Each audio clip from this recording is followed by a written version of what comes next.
We went a little. It's yellow. You like yellow? I like yellow too. That's why I chose it. It's like actually, it was the last one that he had in the shop. He said it's yellow. I said I like yellow, so I took it. See ya. Have a great day.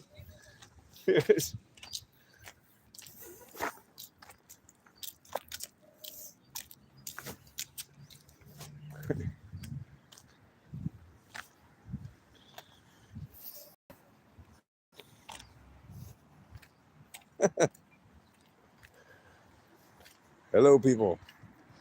Yeah, sometimes I run into people I know, including little munchkins. They get so excited. It's funny. So, wow, can you believe it's already Wednesday? My goodness. It's the 29th of January, 2025. Unbelievable. Mind-blowing. Woo! What's going on? So what's happening? Well, DeepSeek. Do you know about the DeepSeek situation? Right? You know about this company that the news watchers blamed for $1 trillion worth of capital investments moving out of the U.S. stock market last week, causing the drop we saw on Nvidia and other assets, tech stocks this week, starting Monday. As it happened. You aware of that? Yeah. So it's just another large language model AI company for now, right? Chinese-based, Chinese-owned. There's one Chinese venture capital firm. What's it called? Like High Flyer or something like that? Like HY Fly. Anyway, there's one company that owns it, and yeah, it's just another Chinese tech company. And what does that imply? Well, go search it and put in any query you want to ask it to tell you about Tiananmen Square in 1989 and see what kind of results it gives you. Ask it to tell you about the student activists who were pro-democracy activists in 1989 who gathered in Tiananmen Square in Beijing, China, just to demand the most basic freedoms, like freedom of expression, freedom to congregate, freedom of speech. Go ask what it says about the student protests of 1989 in Tiananmen Square. You won't find anything. You just won't find any, right? You won't find anything of any relevance whatsoever to those events. At least not at the last check. And good luck seeing it anytime soon. Because if they open up that dam, well, then why are they blocking your ability to search Google for that, or Bing, or Yahoo, or anywhere else that they have control over in China, right? Any company that has a presence in China that China controls, you cannot find information about those facts and those events. So, DeepSeek versus truth, fail. Right? DeepSeek does not deliver truth when it comes to many or any events it does not want you to know about. Go search it for the Falun Gong. I don't care if you like them or hate them. Go look them up. Go look up the Falun Gong.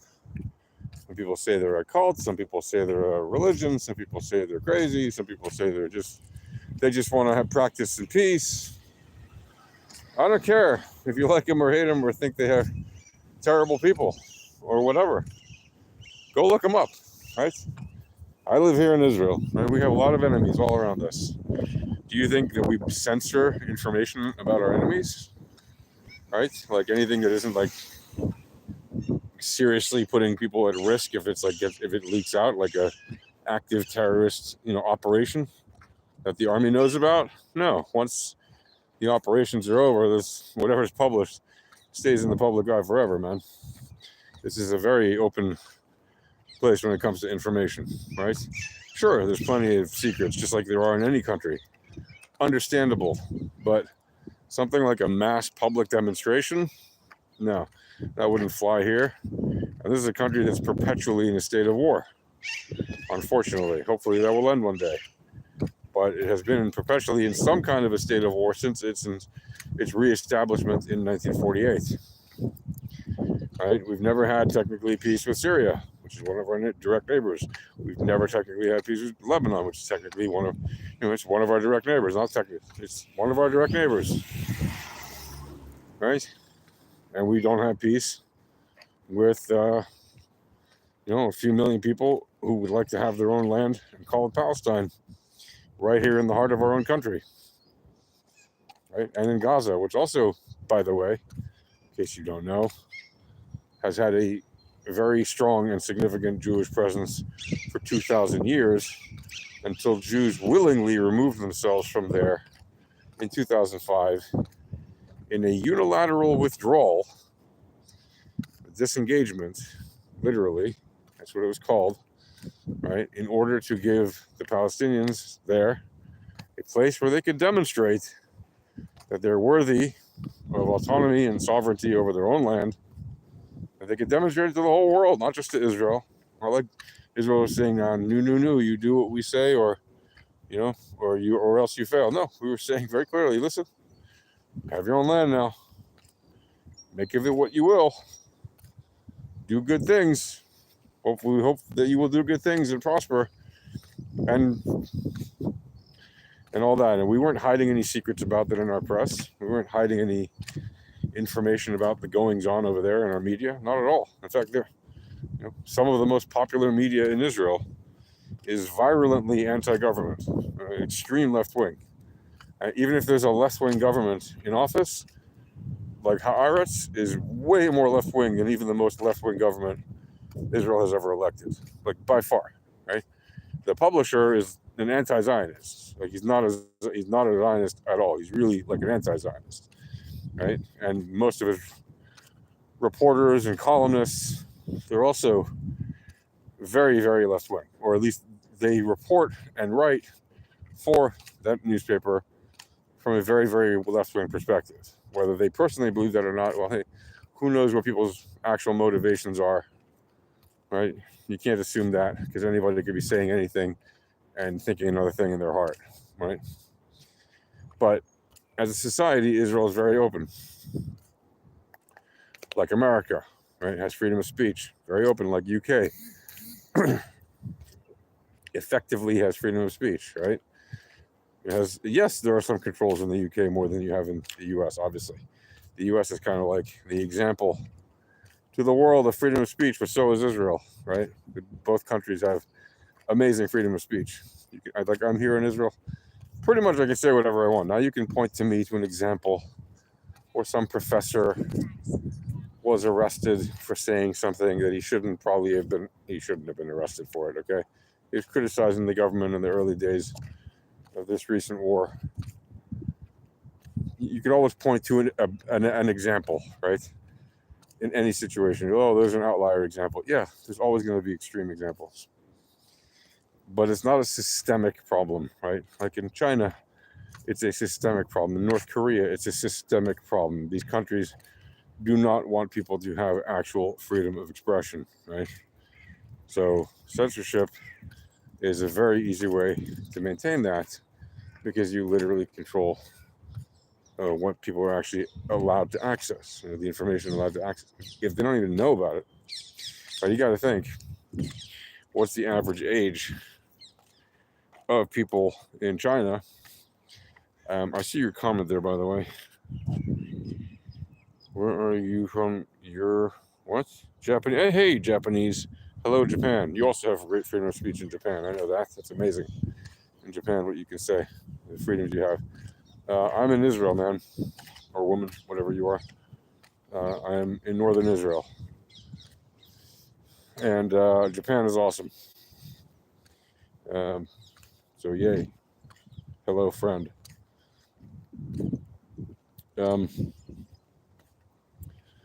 yeah, so freedom of speech, right?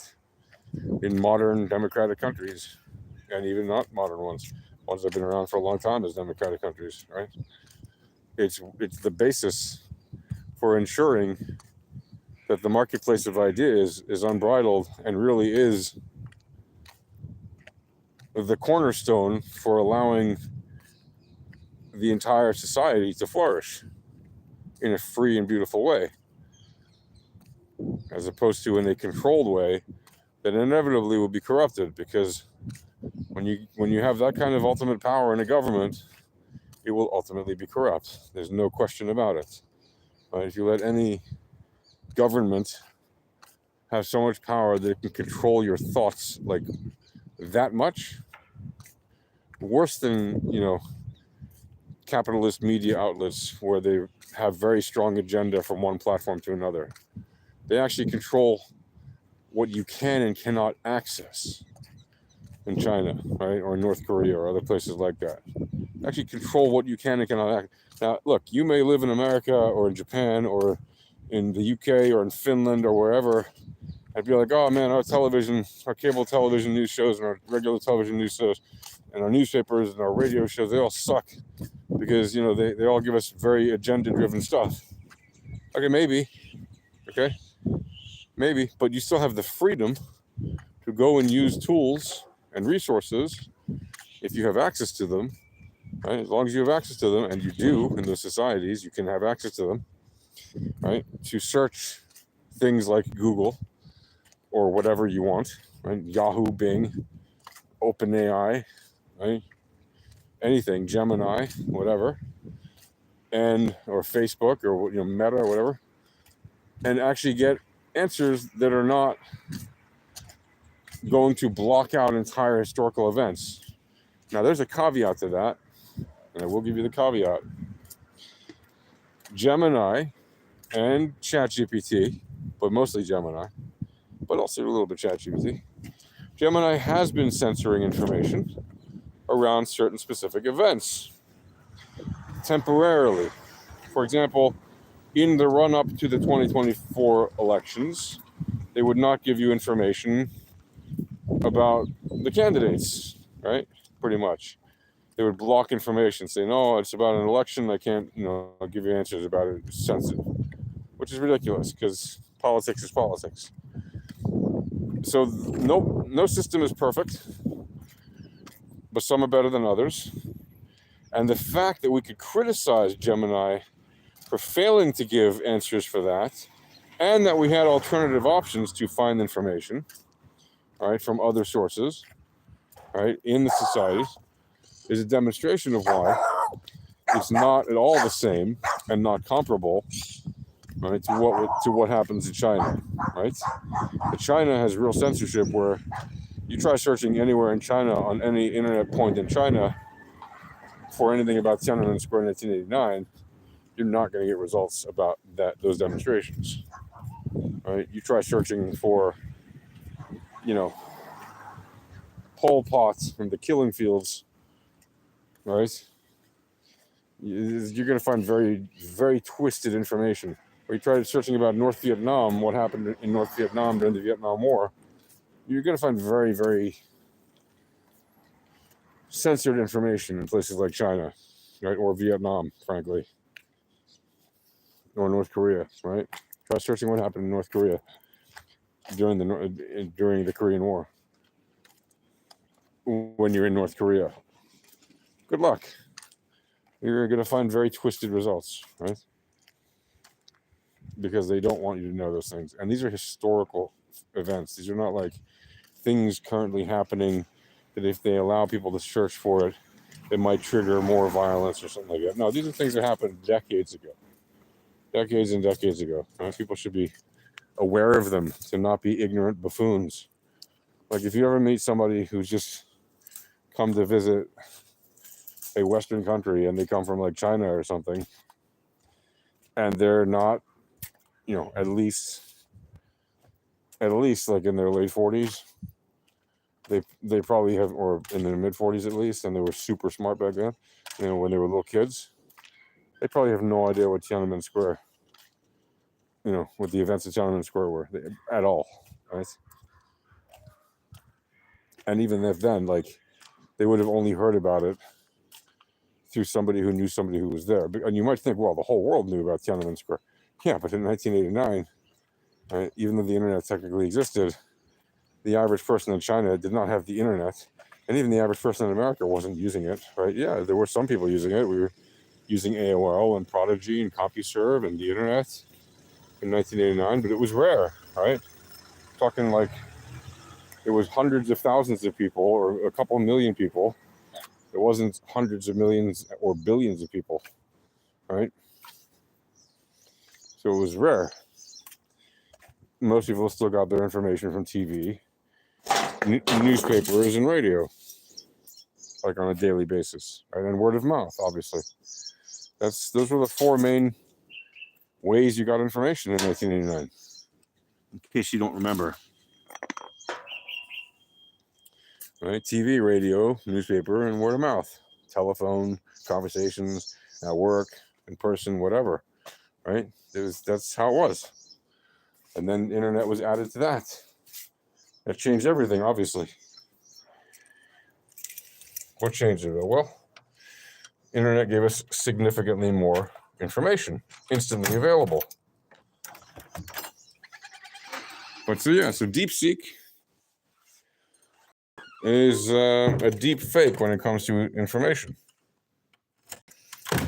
And I recommend not using it unless you want to have your searches cataloged and potentially used against you at some point in history. Oh, you're being paranoid. Really? Really, I'm being paranoid? You don't think that China, which has social credit scores and which names and shames you if you jaywalk across the street, or if you have a bad social credit rating, they'll put your face up on a billboard in public and on apps and things. And if you jaywalk across the street, they'll do the same thing. They'll put your face up on a billboard in that intersection where you jaywalked to name and shame you. You don't think that they would use your searches against you? Hell, man, lawyers in the U.S. will use your searches against you. Lawyers in any country will use your searches against you if they have to. You don't think that a government that applies censorship as a government policy, as a matter of fact, would use its ability to know everything you search for against you? 100% they would. 100% they would. So I don't recommend using it. And if you are going to use it, okay, if you're going to do experimental research and all this kind of stuff, have a specific machine for that. Like, get a cheap phone or a cheap tablet or whatever, a cheap computer. If you can't afford a fancy one, get a cheap device specific to use on like DeepSeek. Get another one specifically to use on TikTok. Don't even use them on the same devices. I'm serious. I know it sounds ridiculous. Why should I buy a device just for that? Well, if you allow them onto your main device, guess what they're going to do? They're going to steal your information, all of it. Way worse than Facebook and Google will, because they're not regulated by like the FTC, the FCC, and the SEC, and the CFTC, and the United States government. They're not regulated in any way. In the same ways, they're regulated by the government of China. Whoop-de-doo. As long as they don't break Chinese laws, they are allowed and encouraged to steal your information. They don't view theft as a bad thing. They really don't. They view it as, haha, you're a sucker for falling for my scam. Like, that's actually the Chinese culture. And I'm not saying it to be mean or to denigrate Chinese culture. If a Chinese person can trick you, and the way the Chinese people, it doesn't matter if they're Chinese or not, but the way they view it is, if you can be tricked, you're a sucker and you're an idiot and you deserved it. So they encourage scams and theft and intellectual property theft, which is why it's such a problematic culture to deal with for many countries and companies in the West. And yet we do massive amounts of trade with them. We buy tons of their products, but we're suckers for buying tons of their products because they have cheap quality products and they know it and they laugh because they're like, you're buying my cheap quality products. Yes. And the reason people are buying them is because they can't afford to buy nicer stuff, and the Chinese are willing to sell them stuff at relatively low prices, or they used to be. Now their prices aren't so cheap anymore. Guess what happens when people realize, wait a minute, prices in China aren't so cheap anymore? Then they'll bring the manufacturing to some other place where the manufacturing is cheap, or not any less cheap than China, and they can get the quality to be as good and better than what they get in China, right? Especially if that place has more freedom. People will always vote for that, usually. Not all people, I know, but usually. So anyway, I don't recommend using DeepSeek on your main device at all. I really don't. And I don't care if you want to call me paranoid, prove it to me. Prove it to me that I'm paranoid, because I've seen it. I know what's what. I can tell you, they're stealing your information, and they're not going to use it for good things. So you're a xenophobe. No, I'm not. I have no problem with Chinese companies being successful as long as they're not violating the law. And as long as they're not using the information that they gather for nefarious purposes. And I have no reason to trust that they are using the information for good purposes, given their track record as a nation, as an industry, a tech industry. They have definitely done things with the information that they collect that is far more nefarious at a level you can't even imagine. And I'm not talking about TikTok. TikTok is a speck on the butt of Chinese tech. Look at Red Note. It's literally named Red Note. It's the Chinese equivalent of TikTok, like the one they actually use in China, right? Look at WeChat. Look at all those tools they use. They control billions of people in China. More than 1.5 billion people in China. In one country. Right? Any one of their tech leading companies in China is a global dominant force, even if they only operate in China. They control 1/4 of the world's population. It's staggering. So to be using something like DeepSeek freely and thinking, oh, it's fine, you're kidding yourself, and you're asking to wake up in a nightmare, a dystopian nightmare. Do yourself a favor, don't do it. And again, I don't do it to hate on China. Hey, China, if you want to make your country more free and transparent and give people freedom and equal rights and the freedom of speech and things like that, basic democracy, great, wonderful. We will have a lot less reasons to be suspicious of your companies. But at the same time, when we see violations happening, they're what we consider violations to the West. Of course, in China, they don't consider violations. They just say, oh, it's just the Chinese government is maintaining order. Sure, maintaining order by oppressing people. Got it. And taking them and sending them off to basically concentration camps like the Uyghurs, right? Oh, you don't know what the Uyghurs are? The Chinese Muslims that they sent to concentration camps? They are concentration camps. They don't have gas chambers and death chambers and things like that, but death camps, but they are concentration camps. They concentrate them in one place, and then they re-educate them to understand the Chinese way, right? The communist Chinese way. Oh, must understand communist Chinese way. They have to re-educate them, and then only after they severely abuse them and mistreat them, allegedly, not allegedly, it's what people who've been there have said, that's right, and they're eyewitnesses, and they've lived through it, and these are not people who are inclined to be violent. These are just average, everyday people whose only crime was they were born Chinese Muslim in a place that China wants to enforce the communist Chinese way, and they want the Uyghurs to basically disappear. And the way they want to do that is to basically brainwash all the Chinese Muslim Uyghurs to be not Muslim, to be whatever, non-denominational Chinese communists. And it's horrible. Anyway, so yeah, China, get your act together. Quit oppressing people. Quit oppressing your own citizens. Give them basic freedoms. Give them human rights. Give them democracy. China, yeah, give them freedom. And no, I'm not going to be one of these people who's trying to appeal to, oh, don't say that. You want to appeal to the Chinese audience and Chinese market.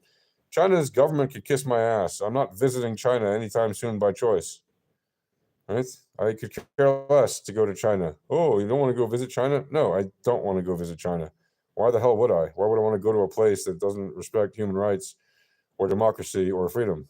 I have no interest in contributing to their economy or their way of life. Did they have a wonderful, rich culture to provide and share with the rest of the world? Yes, absolutely they do. But as a culture, right now, ruled by the Communist Party, no thanks. I'll stick to free countries. All right, folks, that's it for now. Peace.